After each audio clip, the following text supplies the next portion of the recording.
Bismillahirrahmanirrahim. Assalamu alaikum to everyone. Welcome to online class of Business Finance. Today we are conducting our 14th lecture. I am your instructor Sayyida Rujna. Class, in today's lecture we are going to continue the ratio analysis and we are going to discuss about the market test ratios, जिसमें हमने earning per share ratio, price per earning ratio, dividend per share ratio, dividend yield ratio और dividend pay out ratio, ये सारी वो ratios हैं जो हम आज के लेक्चर के अंदर इनको पढ़ेंगे और इनको अंडरस्टैंड करने की कोशिश करेंगे और with the help of an illustration. Market test ratio, सबसे पहले हम ये देखते हैं कि ये मार्केट टेस्ट रेशो क्या रिप्रेजेंट करती हैं, क्या इंडिकेट करती हैं, किस चीज से रिलेटेड होती हैं। तो जो फर्म की एक्सटर्नल एनवायरनमेंट होती है, जब फर्म को फाइनेंसिंग की जरूरत होती है तो फर्म इक्विटी साइड के ऊपर अगर जाती है तो वो शेयर्स को फ्लोट करेगी, शेयर्स इशू करती है मार्केट के अंदर और मार्केट की इंट्रैक्शन जो है वो फर्म के साथ with the help of shares जो है वो होती है। अब मार्केट के अंदर उस शेयर की प्राइस अप एंड डाउन जाएगी, मार्केट के अंदर इन्वेस्टर्स हैं जो उस शेयर को परचेज करेंगे और आपकी जो मार्केट जो शेयर की प्राइस है वो अफेक्ट करती है आपके इन्वेस्टर्स को, वो अफेक्ट करती है कंपनी को। आपकी मार्केट शेयर प्राइस नीचे चली जाती है तो कंपनी उसके ऊपर एक्शंस लेती है, उसके ऊपर डिसीजन मेकिंग करती है। अगर मार्केट प्राइस अप चली जाती है तो फिर उसके ऊपर डिसीजन मेकिंग होती है। लाइकवाइज जो आपके इन्वेस्टर्स हैं वो भी आपकी शेयर्स की मार्केट प्राइस को एनालाइज कर रहे हैं, उन्होंने भी इन्वेस्टमेंट डिसीजंस लेने होते हैं, उन्होंने भी देखना होता है कि आपकी कंपनी की मार्केट जो शेयर प्राइस है वो नीचे जा रही है या ऊपर जा रही है। तो इस सारे एनालिसिस को देखने के लिए, डिसीजन मेकिंग करने के लिए हमें मार्केट की टेस्टिंग करनी होती है मार्केट टेस्ट रेशियोज के थ्रू। और इन सब रेशियोज के अंदर जो ज्यादा रिलेशनशिप है इन रेशियोज का वो इन्वेस्टर के साथ है, क्योंकि इन्वेस्टर ने अपनी इन्वेस्टमेंट करनी है, डिसीजन मेकिंग करनी है कि वेदर ही और she should invest in your company और नॉट। तो उस डिसीजन मेकिंग के लिए उसको एनालिसिस करना पड़ेगा आपकी फाइनेंशियल स्टेटमेंट्स का और उन एनालिसिस के थ्रू आपकी कंपनी के अंदर उसने इन्वेस्टमेंट करनी होगी। अगर तो आपकी कंपनी की प्रॉफिटेबिलिटी अच्छी है, सॉल्वेंसी रेशियोज अच्छी हैं, एक्टिविटी रेशियोज अच्छी हैं, तो हम ये प्रिडिक्ट कर सकते हैं कि आपकी मार्केट बेस्ड जो रेशियोज हैं वो भी हाई होंगी और जो आपकी शेयर प्राइस है वो हम प्रिडिक्शन करते हैं कि वो हायर जाएगी इन फ्यूचर।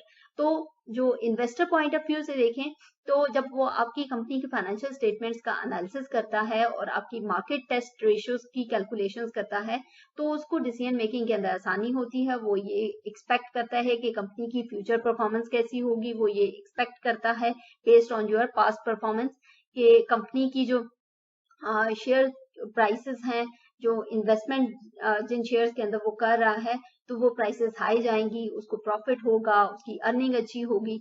तो ये वो सारे पॉइंट्स हैं जो कि रिलेट करते हैं आपकी मार्केट रेशियोज के साथ।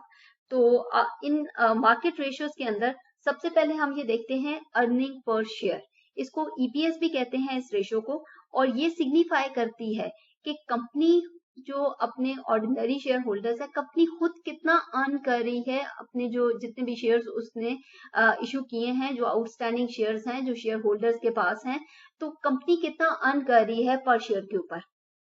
जो ऑर्डिनरी शेयर होल्डर्स हैं वो आपकी कंपनी के जो ऑनर्स हैं, like they have the voting rights in your company. तो कंपनी कितना अर्न कर रही है हर शेयर के ऊपर जो उसके आउटस्टैंडिंग शेयर्स हैं, और इसको मेजर करने के लिए हम जो फॉर्मूला यूज करते हैं वो है net income divided by number of ordinary shares.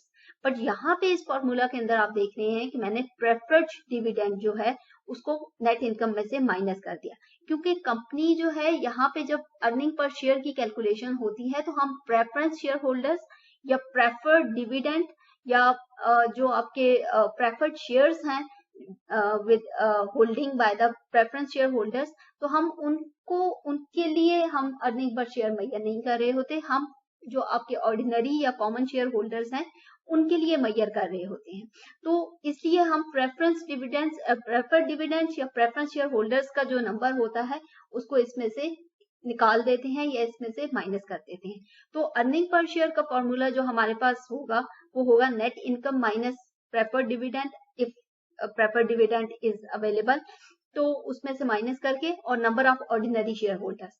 अगर फॉर एग्जाम्पल आपको जो total number of share holders हैं वो गिवन किया जाता है, दिया जाता है, और उसमें से फॉर एग्जांपल वो 15,000 है, और जो उसके अंदर 15,000 में से 10,000 आपके ऑर्डिनरी शेयर होल्डर्स हैं और 5,000 आपके प्रेफरेंस शेयर होल्डर्स हैं। तो आपने करना ये होगा कि उस 15,000 में से प्रेफरेंस शेयर होल्डर्स को निकाल देना है। तो आपका net income divided by number of ordinary share holders या आपके जो आउटस्टैंडिंग शेयर्स हैं। तो इस तरह ईपीएस की कैलकुलेशन हो जाएगी, और इसका मतलब ये है कि कंपनी के जो ऑर्डिनरी शेयर होल्डर्स हैं वो हर शेयर के ऊपर कितनी अर्निंग कर रहे हैं, कितना प्रॉफिट कमा रहे हैं। और अर्निंग पर शेयर जो है वो कंपनी की इकोनॉमिक वेल्थ को शो करती है कि कंपनी इकोनॉमिकली वेल्थ मैक्सिमाइजेशन उसकी कितनी है। Second ratio we have is the price earning ratio. Price earning ratio जो है वो रिलेशनशिप है market price of the share and earning per share. Price जो है इस रेशियो के नाम से जो आइडेंटिफाई हम चीजों को कर रहे हैं, price market price of the share, and earning ratio earning per share of the जो कंपनी अर्न कर रही है। तो इन दोनों का कंपैरिजन करेंगे, मार्केट प्राइस का और जो कंपनी हर शेयर के ऊपर अर्न कर रही है इसका कंपैरिजन करेंगे, तो इसको हम प्राइस अर्निंग रेशियो करते हैं। अब ये रेशियो जो है ये मेजर करती है कि कंपनी जो हर शेयर के ऊपर अर्न कर रही है उसकी मार्केट प्राइस कितने टाइम्स है उस अर्निंग के, कि कंपनी हर शेयर के ऊपर जितनी अर्निंग कर रही है उसकी मार्केट प्राइस जो है वो कितने टाइम्स है उस अर्निंग के। और इसके लिए जो फॉर्मूला हम यूज करते हैं वो है मार्केट प्राइस, क्योंकि प्राइस अर्निंग रेशियो है तो प्राइस मैंने जैसे पहले बताया market price of the share, market price of the share per share divided by earning per share. जो आपने प्रीवियस फॉर्मूला के अंदर हमने अर्निंग पर शेयर को मेजर किया, तो अर्निंग पर शेयर के साथ उसको कंपैरिजन करके हम ये देखेंगे कि प्राइस अर्निंग रेशियो क्या है। फॉर एग्जांपल अगर मैं इन्वेस्टर हूं और मैंने इन्वेस्टमेंट करनी है किसी कंपनी के अंदर, तो सबसे पहले मैं उसकी अर्निंग पर शेयर देखूंगी कि कंपनी खुद कितना अर्न कर रही है शेयर्स के ऊपर, पर शेयर के ऊपर कितना अर्न कर रही है। उसके बाद मैं ये देखूंगी उस कंपनी की मार्केट शेयर की मार्केट प्राइस क्या है, फिर मैं कंपनी के खुद कितना अर्न कर रही है और जो मार्केट प्राइस है वो उस कंपनी की अर्निंग के कितना है, कितने टाइम्स है, तो उसको मेजर करने के लिए मैं प्राइस अर्निंग रेशियो कैलकुलेट करूंगी। थर्ड रेशियो है, पहले हमने अर्निंग पर शेयर की बात की, अब हम डिविडेंड पर शेयर की बात करेंगे, क्योंकि ये वो सारी रेशियोज हैं जो कि एक इन्वेस्टर के इंटरेस्ट से रिलेटेड है, कि इन्वेस्टर इनके अंदर इंटरेस्टेड होता है इन सारी रेशियोज के अंदर, और वो ये सारी रेशियोज को उसने एनालाइज करना होता है before decision making for investment in your company. और इन्वेस्टमेंट किस फॉर्म के अंदर होगी, ऑब्वियसली आपके शेयर्स को परचेज करेगा। तो dividend, the third ratio we have is the dividend per share, इसको हम डीपीएस भी कहते हैं, और इसको हम कैलकुलेट इस तरह करते हैं कि जो कंपनी टोटल डिविडेंड डिक्लेयर करती है उसके साथ number of ordinary shares. Earning per share में हमने नेट इनकम के साथ किया था, तो यहाँ पे हम टोटल डिविडेंड जो डिक्लेयर करेगी उसके साथ करेंगे। अब यहाँ पे नेट इनकम के साथ क्यों नहीं कर रहे, नेट इनकम के साथ इसलिए नहीं कर रहे कि जो आपकी नेट इनकम है वो सारी की सारी आपके डिविडेंड के अंदर डिस्ट्रीब्यूट नहीं हो जाती है।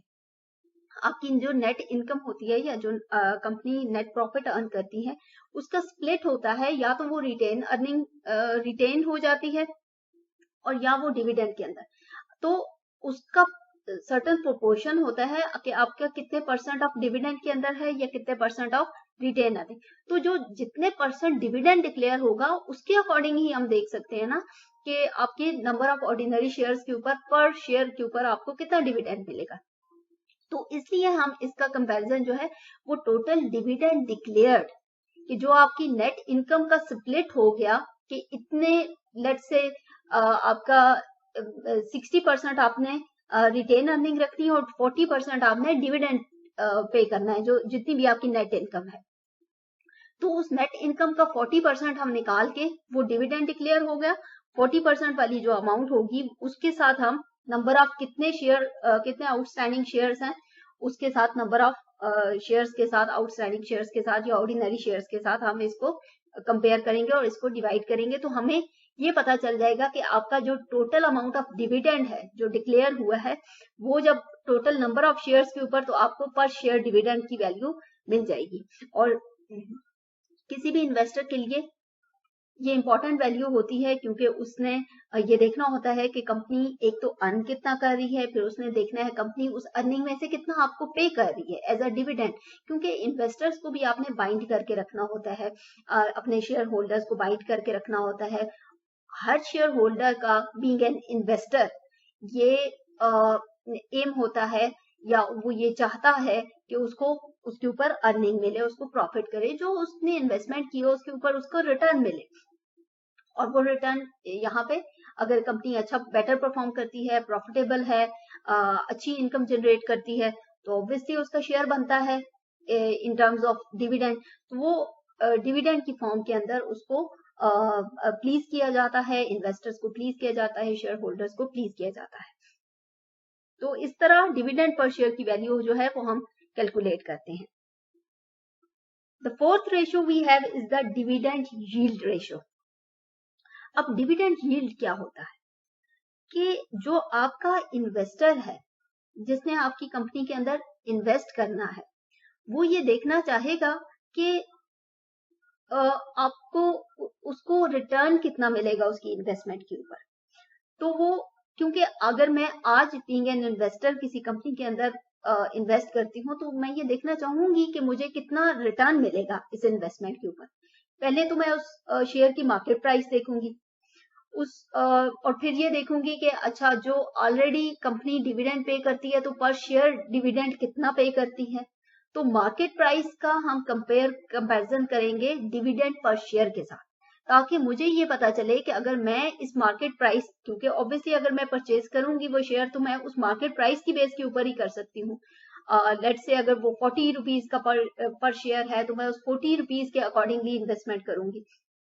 और मैं ये भी देखना चाहूंगी कि इसके ऊपर कंपनी कितना रिटर्न पे करती है। हर 40 रुपीज के शेयर के ऊपर कंपनी कितना डिविडेंड पे कर रही है, ताकि मुझे अंदाजा हो कि मेरा रिटर्न कितना होगा डिविडेंड यील्ड की फॉर्म के अंदर। तो उसको परसेंटेज को देखने के लिए हम रिलेशनशिप क्रिएट करते हैं डिविडेंड पर शेयर का और जो market price of the share है, और ये रिफ्लेक्ट करता है कि इन्वेस्टर जो है वो अपनी इन्वेस्टमेंट के ऊपर कितना रिसीव करेगा, उसने कितने शेयर्स परचेज किए और जो market value of the share थी उसकी बेस के ऊपर वो शेयर परचेज करेगा और उसको करंट मार्केट प्राइस के ऊपर उसको कितना रिटर्न मिलेगा इस इन्वेस्टमेंट के अंदर से। तो उसको देखने के लिए डिविडेंड यील्ड रेशियो को हम कैलकुलेट करते हैं dividend per share divided bye market price पर शेयर, और इसको 100 के साथ मल्टीप्लाई करते हैं ताकि हमें अंडरस्टैंडिंग में बेहतर हो जाता है परसेंटेज के अंदर जब आंसर आता है। तो नेक्स्ट रेशियो है हमारे पास dividend pay out ratio. Dividend pay out ratio relationship होता है डिविडेंड पर शेयर का और अर्निंग पर शेयर का, कि जो हमने प्रीवियसली कैलकुलेशंस की हैं अर्निंग पर शेयर की और जो हमने कैलकुलेशंस की हैं डिविडेंड पर शेयर की, तो उन दोनों को हम यहाँ पे रिलेट करते हैं। और इसका मतलब ये होता है कि ये देखा जा सके कि कंपनी हर शेयर के ऊपर खुद कितना अर्न कर रही है और खुद उस अर्निंग में से आपको एज एन जो आपके इन्वेस्टर्स हैं उनको कितना दे रही है as a form of dividend. तो इसको कंपेयर करने के लिए हमें डिविडेंड पे आउट रेशियो होती है जहां पे dividend per share divided by earning per share हम कैलकुलेशंस करते हैं। और ये जो कैलकुलेशन है ये हमें ये इंफॉर्मेशन देती है जो टोटल इनकम है कंपनी की वो उसमें से कितना परसेंटेज अपनी इन्वेस्टर्स को देती है, शेयर होल्डर्स को देती है और कितना परसेंटेज रिटेन रखती है। अगर तो आपकी इस डिविडेंड पे आउट रेशियो की वैल्यू जो है वो हाई आती है, इट मींस कि कंपनी जो है वो बहुत ही लिबरल है डिविडेंड पे करने में और उसकी डिविडेंड पे आउट पॉलिसी जो है वो बहुत ही लिबरल है, वो अपने इन्वेस्टर्स को खुश रखते हैं, उनको प्लीज करते हैं विद डिविडेंड्स। और अगर तो आपकी ये रेशियो की वैल्यू लो आती है, इट मींस कि कंपनी जो है वेरी कंजर्वेटिव है और वो डिविडेंड पे आउट डिविडेंड कम पे करती है और कंपनी जो है वो री इन्वेस्टमेंट की तरफ है या रिटेन अर्निंग्स को री इन्वेस्ट करती है कंपनी के अंदर और डिविडेंड पे नहीं करती, तो वो इट शोज के कंपनी की कंजर्वेटिव पॉलिसी है regarding the dividend pay outs. तो ये सारी इंफॉर्मेशन जो है वो हमें इस रेशियो के थ्रू मिलती है। तो एक इन्वेस्टर जो है वो ये सारी रेशियोज, चाहे वो अर्निंग पर शेयर हो, प्राइस अर्निंग रेशियो हो, डिविडेंड पर शेयर हो, डिविडेंड यील्ड हो, डिविडेंड पे आउट हो, ये सारी इंफॉर्मेशन उसको गैदर करनी होती है बिफोर टेकिंग इन्वेस्टमेंट डिसीजंस। तो इसलिए वो ये सारी रेशियोज को कैलकुलेट करता है और ये सारी मार्केट बेस्ड रेशियोज हैं। तो इसलिए जो भी इन्वेस्टर्स जो मार्केट के अंदर है, जो इंटरेस्टेड हैं किसी कंपनी के शेयर परचेजिंग के अंदर, तो वो इन सब रेशियोज की कैलकुलेशंस करेंगे। यहाँ पे हमारे पास है एक इलस्ट्रेशन और इस इलस्ट्रेशन के अकॉर्डिंगली हम ये देखेंगे कि ये जो 5 रेशियोज हमने की हैं, पढ़ी हैं, तो इस इलस्ट्रेशंस के अकॉर्डिंगली इनको सॉल्व करने की कोशिश करते हैं। The following information is taken from ABC limited on 31st December 2020. Company has ordinary share capital of rupees 2 lakh. They are paying premium on ordinary shares 60,000. The retained earnings are 2 lakh 5,000. Firm total net income is 1 lakh 25,000 and company declared dividend of rupees 60,000 for its shareholders.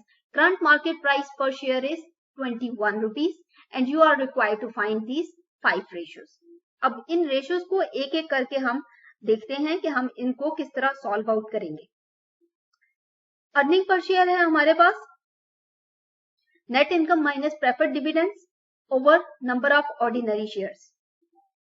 अब इस illustration के अंदर हमारे पास जो net earning है, जो net income है, वो है 1,25,000 रुपीज और जो नंबर ऑफ ऑर्डिनरी शेयर्स है वो हमें गिवन नहीं है, हमें ऑर्डिनरी शेयर कैपिटल गिवन है और साथ में उसकी पार वैल्यू गिवन है। जो आपका शेयर कैपिटल होता है, ऑब्वियसली आप जब उसको इशू करते हैं तो पार वैल्यू के ऊपर इशू करते हैं, तो पार वैल्यू के अकॉर्डिंगली हम इसमें से नंबर ऑफ ऑर्डिनरी शेयर्स जो हैं वो कैलकुलेट करेंगे पहले और फिर हम इसको जो अर्निंग पर शेयर का फॉर्मूला है उसके अंदर एंटर करेंगे। तो यहाँ पे हमारे पास नेट इनकम अवेलेबल है और हमारे पास जो नंबर ऑफ ऑर्डिनरी शेयर्स हैं वो हमने कैलकुलेट करने हैं। टोटल ऑर्डिनरी शेयर कैपिटल जो कि 2 लाख था और पार वैल्यू उसकी पर शेयर जो थी वो 10 रुपीज थी, तो 20,000 जो नंबर ऑफ ऑर्डिनरी शेयर्स हैं वो हमारे पास आंसर आएगा। तो हम इस फॉर्मूला के अंदर 1,20,000 और प्रेफरेंस डिविडेंड कोई गिवन नहीं है, तो इट मींस वहां पे उसकी वैल्यू 0 और डिवाइडेड बाय 20,000, तो हमारे पास जो आंसर है वो है 6.25 रुपीज पर शेयर।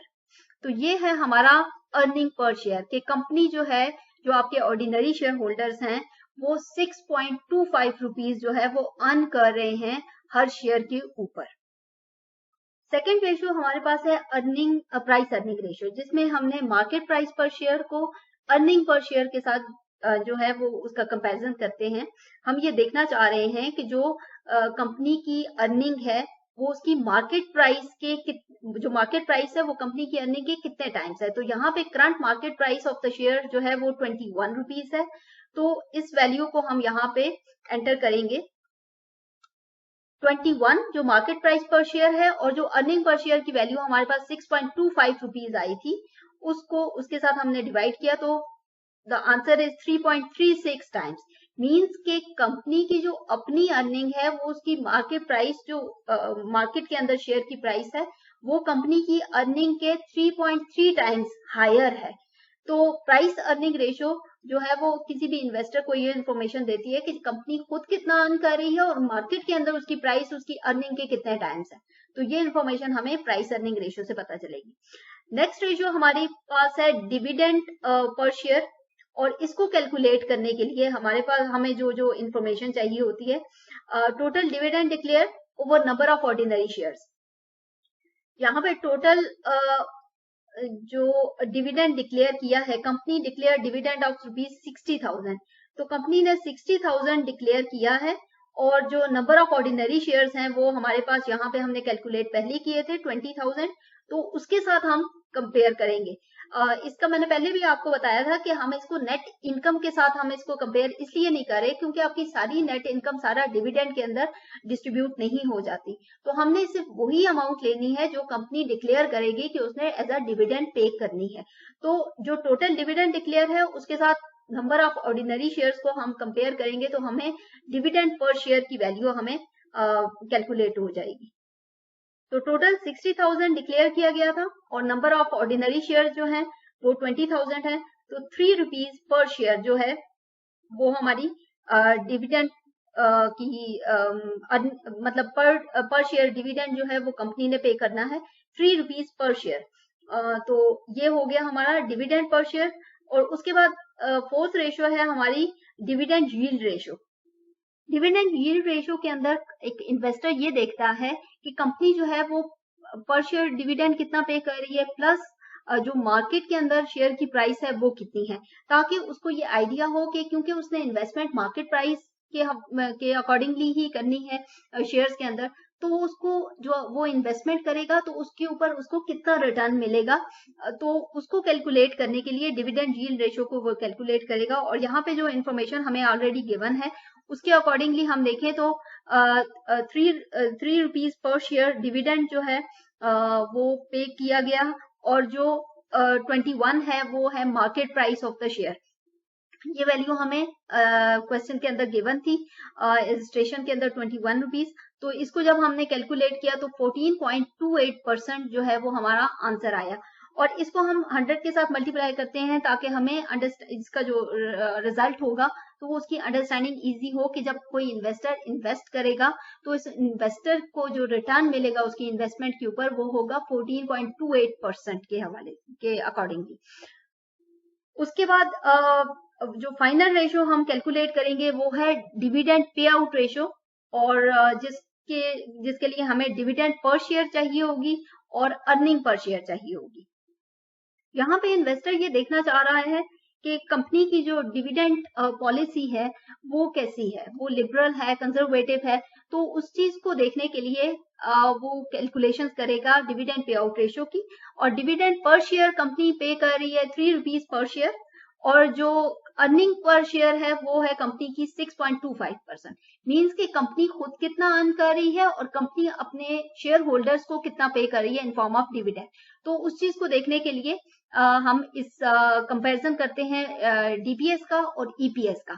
और 3 डिवाइडेड बाय 6.25 तो हमारे पास आंसर ऑलमोस्ट 0.5 आता है, जिसका मतलब है कि कंपनी अपनी जो अर्निंग पर शेयर है उसका 50% डिविडेंड में पे कर रही है। तो which is a good sign. But जितना आपकी ये वैल्यू हाई होगी, अच्छी होगी, तो इट मीन्स के कंपनी उतनी लिबरल है अपनी पेमेंट डिविडेंड पे करने में। और जितनी ये वैल्यू लो होगी इट मीन्स के कंपनी जो है वो बहुत कंजर्वेटिव है और डिविडेंड जो है वो पे नहीं करती।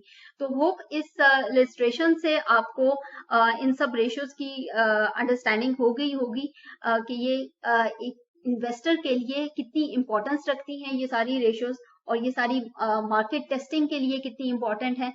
और इससे रिलेटेड कोई भी आपकी क्वेश्चंस और क्यूरीज हो, you are most welcome. Thank you for joining. अल्लाह हाफिज।